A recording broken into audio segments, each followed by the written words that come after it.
자, 중간고사를 대비를 해서 이 모바일 프로젝트 실무 지금까지 한 내용 중에서 좀 시험과 밀접한 관계가 있는 내용 위주로 좀 얘기를 해보겠습니다. 자, 우리가 한 학기 동안 했던 내용, 반 학기 동안 했던 내용들인데요. 자, 파일의 구성 요소 뭐 알아두시면 좋겠죠. 패키지 그리고 뭐 클래스가 있고요. 이 코틀린의 특징 중에 하나는 펑션이, 보통 우리가 일반적으로 생각할 때는 이런 펑션이 클래스 안에 있어야 되는데 펑션이 최상위 레벨, 즉 클래스 밖에 있을 수도 있다는 것도 기억해 주시면 좋을 것 같습니다. 자, 그래서 코틀린 파일의 전체 구조고요. 자, 요거는 일단 시험에 관련된 얘기만 하기로 했으니까 이런 거는 넘어가겠습니다. 제가 카페에 올린 그 코틀린 자료 캡처한 거 책 내용을 보시면은 좀 이해가 되실 수도 있겠습니다. 자, 변수 함수 뭐 이런 게 있고요. 자, 코틀린의 특징 중에 하나는 요 변수죠. 정확히 말하면 프로퍼티라고 할 수 있는 건데요. 밸류와 베리어블, 밸류와 베리어블의 특징들에 대해서 한번 기억을 좀 해주시면 좋을 것 같습니다. 어떤 특징들이 있는지, 이 예제를 통해서도 대충 이해가 될 수 있죠. 그래서 이미터블 변경 가능하다, 변경 불가능하다, 베리어블, 뮤터블 변경 가능하다, 이런 것들 좀 보시면 좋을 것 같고요. 자, 그리고 널러블, 즉 어떤 변수를 넣을 값을 허용할지 안 할지를 정할 수가 있었습니다. 이런 걸 통해서 널 세이프티, 즉 널 안정성을 보장받을 수 있었는데요. 보시면은 왜 얘네들이 에러가 나고 왜 이건 성공하는지를 한번 잘 보시면 좋을 것 같습니다. 자, 이 정도면 될까요? 이것도 한번 보시고, 함수, 코틀린의 함수도 우리가 일반적으로 알고 있던 함수의 방식과 좀 생긴 게 좀 다르죠. 보시면 아시겠지만 펀, 함수 이름, 매개 변수의 이름과 타입, 그리고 리턴 타입, 그리고 실제 리턴되는 데이터, 이런 식으로 구성이 되어 있습니다. 그래서 이런 거 함수를 어떻게 작성하는지 도 한번 보시는 게 좋을 것 같습니다.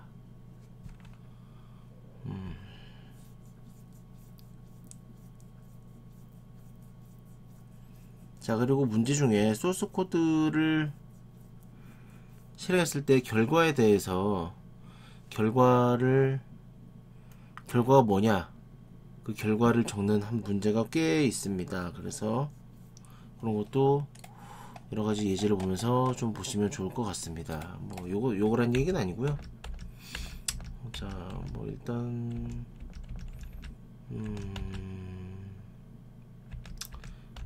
예를 들어 이런 거라던가 이런 데이터에 대해서 결과가 결국 메인 함수에서 실행이 되잖아요. 메인 함수에서 이 함수를 호출해 가지고 뭔가 하잖아요.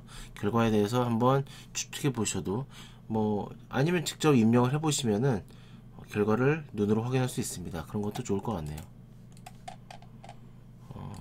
자, 이런 것들 한번 보시고요. 자, 자바에 오브젝트 타입이 있다면은 코틀린에는 애니 타입이란 게 있죠. 이 애니 타입의 특징도 한번 살펴보시면 좋을 것 같습니다. 자, 그래서 일단은 요 정도고요.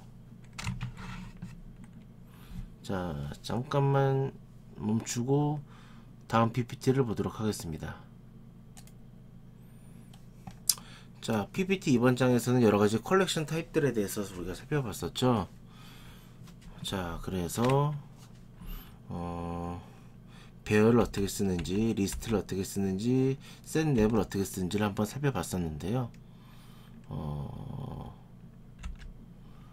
이런 것들, 특히 리스트 배열도 중요하지만, 물론 배열 물론 중요한데 저는 리스트를 좀 중점적으로 보셨으면 좋겠습니다. 리스트를 어떻게 사용하고 그 실행 결과가 어떻게 되는지 한번 일단 제가 실행 결과는 PPT에 작성을 안 했기 때문에 요거는 여러분들이 직접 추측하셔도 좋고 아니면은 직접 작성을 해서 그 결과를 확인해 봐도 좋을 것 같습니다. 야, 리스트 이런 것들이 있고요. 뭐 셋맵은 어려우니까 패스. 그리고 자, 이터레이터 같은 거 있었죠. 이 이터레이터를 썼을 때 이터레이터 핵심 키워드는 컬렉션 데이터를 만들면은 거기에 이터레이터를 써서 이터레이터를 생성시키고 헤즈 넥스트 함수를 통해서 다음에 있는 점들을 검사하고 있으면은 거기 그 다음 값을 출력하는 이런 헤즈 넥스트와 넥스트 이런 것들이 있습니다. 그래서 이런 문제들도 한번 보시면 좋을 것 같습니다.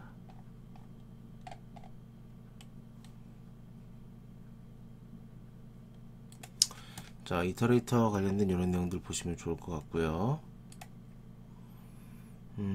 그리고 자, if 표현식입니다. 확실히 좀 차이점이 있죠. 특히 뭐 이런 구문들 같은 경우에 if문이 이렇게 있고 조건식이 있고 그 안에 이렇게 블럭이 있는데 그 if문의 결과를 왼쪽에 있는 변수에 할당할 수가 있습니다. 그래서 표현식이라고 부르는 거였는데요. 그래서 이 표현식의 결과로 뭐 리절트나 이런데 뭐가 들어가는지에 대해서도 한번 보시면 좋을 것 같습니다. 자, 그래서 이런 상황일 때 결국 요 결과가 뭐가 나올지를 한번 직접 해보시는 걸 추천을 드립니다. 자, if 외에도 when 표현식을 우리가 한번 봤었죠. when 그 스위치랑 비슷한 거였고요. 그래서 이 값에 따라서 각기 다른 로직을 수행할 수 있는 문법이었습니다. when에 대해서도 한번 잘 보시고요. 자, when. 자, 그럼 다음 PPT 한번 보겠습니다. 자, 3번이고요. 여기서는 이제 포문이 나옵니다. 예, 포문 중요한데요. 물론 여기서의 특징은 인연산자를 통해서 1부터 10까지 이렇게 뭐 한다는 거. 우리가 일반적으로 알고 있는 포문과는 약간 모양새가 다르죠. 예, 이런 것들 좀 잘 알아두시면 좋을 것 같고요. 특히 뭐 여기 다양한 포문의 형태가 나와 있는데 이것들의 결과가 어떻게 나오는지를 한번 연습해 보셔도 좋을 것 같습니다. 자, 그리고요. 뭐 여러가지 뭐 연산자는 일단 뭐 크게 중요한 게 없으니까 넘어가고요. 클래스 중에서 이 생성자에 대해서 우리가 얘기를 안 할 수가 없는데요. 생성자, 주 생성자가 뭔지, 보조 생성자가 뭔지 좀 아셔야 될 것 같고요. 특히 요런 코드 같은 거 보시면은 init이라는 함수가 있었죠. 예, init이라는 함수 어떻게 호출이 되는지, 언제 호출이 되는지, init을 왜 쓰는지, 그래서 이런 코드의 실행 결과는 어떻게 나올지 한번 좀 내용이 좀 어려울 수 있으니까 한번 직접 쳐보셔도 좋을 것 같습니다. 이 내용 한번 직접 해봐서 클래스 만들어보고 그래서 생성자가 어떻게 어떤 수수로 어떻게 호출이 되는지 한번 보셔도 좋을 것 같습니다. 그래서 이런 소스 코드 실행했을 때 실행 결과 같은 거 예, 한번 좀 해보시면 좋을 것 같고요. 그 다음에 나왔던 게 뭐 프로퍼티. 예, 물론 중요하죠. 프로퍼티도 중요한데 일단은 뭐 시험에서는 그렇게 크게 뭐 비중은 없고요. 상속 중요하죠. 상속을 하려면은 예, 부모 클래스는 오픈을 붙이고 자식 클래스는 뭐 이렇게 뒤에 부모 클래스 이름을 붙여줍니다. 요 오픈 뭐 이런 거 잘 기억하시면 좋을 것 같고요.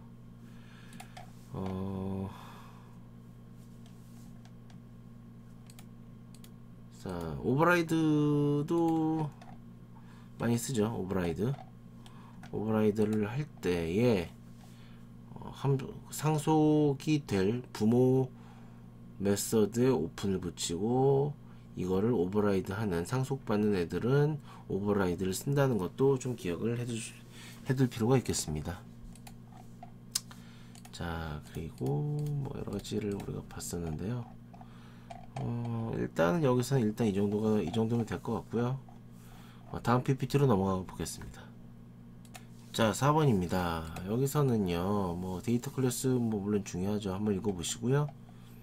자, 네스티드 클래스 같은 경우에, 네스티드 클래스를 쓸 때는, 이게 일종의 내부 클래스죠. 사실 자바에서 내부 클래스랑 비슷한 개념인데, 네스티드 클래스를 쓸 때는 이렇게 이너라는 걸 붙여야 되고, 뭐, 이렇게 해야 된다, 이렇게 접근을 해야 된다는 거, 자, 한번 보시면 좋을 것 같고요. 자, 그리고 함수형 프로그래밍에 대해서 배웠습니다. 사실 매우 중요한 내용이었는데요. 아이고, 갑자기 다운이 됐네요. 자, 갑자기 PPT가 다운이 돼서 다시 한번 보겠습니다. 함수형 프로그램의 특징을 뭐 지금 당장은 필요가 없지만 여러분들 뭐 언젠가는 써먹을 때가 많으니까 한번 쭉 읽어보시고요. 이런 것들을 뭐 보시면 좋을 것 같습니다.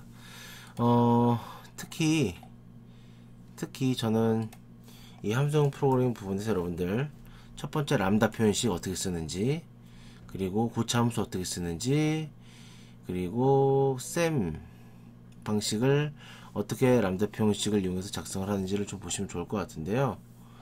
일단 람다 표현식이죠. 예, 람다 입력함수 추격형. 예, 그래서 예를 들어서 자 보시면 이런 일반 함수를 코틀린 일반 함수를 세 줄짜리죠. 굳이 뭐 따지면 세 줄인데 이거를 람다식으로 표현하면 이렇게 한 줄로 표현할 수 있습니다. 이런 것들, 예, 이런 내용들 잘 기억하시면 좋을 것 같고요. 나머지도 한번 읽어보시죠. 고참수 같은 경우에도 자, 뭐 일반적으로 함수는 뭐 매개 변수로서 이렇게 변수 기본 데이터 타입의 변수를 이렇게 전달하고 하는데요. 고참수 같은 경우에는 특이한 것이 함수의 매개 변수로서 함수가 들어갑니다. 즉 여기도 보시면은 이 함수를 호출할 때 10이라는 값과 람다 함수 자체, 람다 표현식 함수 자체를 넘기는 거예요. 그럼 그걸 얘가 이렇게 받아가지고 이렇게 처리를 하죠. arg 뻔이라는 이름의 매개 변수 타입으로 함수를 받고요. 그 함수를 가지고 이제 함수에 넣어서 받아가지고 처리하는 게 고참수입니다. 자, 그래서 이런 방식, 뭐 이렇게 뭐가 이런 거를 실제로 인수값으로 주어지면은 이거를 매개 변수에서 어떻게 받는지 한번, 예, 제가 마우스를 괜히 이렇게 움직이는 이유가 있겠죠. 보시면 좋을 것 같습니다. 자, 그리고 뭐 인라인 클로즈 이런 것들이 있었고요. 자, 마지막으로 여기서도 모델 안정성 얘기 이런 거 있는데요. 뭐 다 중요한 내용이니까 읽어보시고요. 특히 셈전화 싱글 앱스트랙트 메소드 우리 그 인터페이스 쉽게 활용하는 거 특히 안드로이드 할 때 많이 했었는데요. 네, 예를 들어 이런 문장, 코틀린에서 이런 문장 있죠. 요거를 이런 일반적인 셈 방식을 람다 표현식으로 하면은 자 이렇게 표현할 수 있었죠.